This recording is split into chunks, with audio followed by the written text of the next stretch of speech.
เปิ้ลเห็นมือเปิ้ลไหน1 2เอา1 2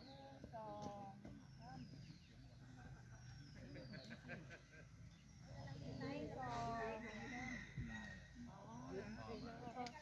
หลายอันร้อยทำไมขยายไม่ได้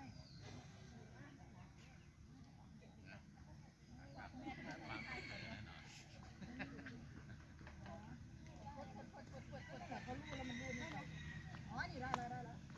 เอาไหมวะเปิ้ลถอยหลังมาหน่อยสัก1กำลังได้มุมดวงอาทิตย์กำลังขึ้นนี่สวยมากเลยกำลังขึ้นเลยเอา1 เอาเขาบอกให้เก็บขยะกลับไปด้วยกล้องใครบ้านนี่ใครถ่ายห้องนี้คนครับเฮ้ยเราไปไหนก็เปลี่ยนไม่รู้จะดูกล้องใครเดียวกับมาจากประเทศไหนเยอะเลยถ่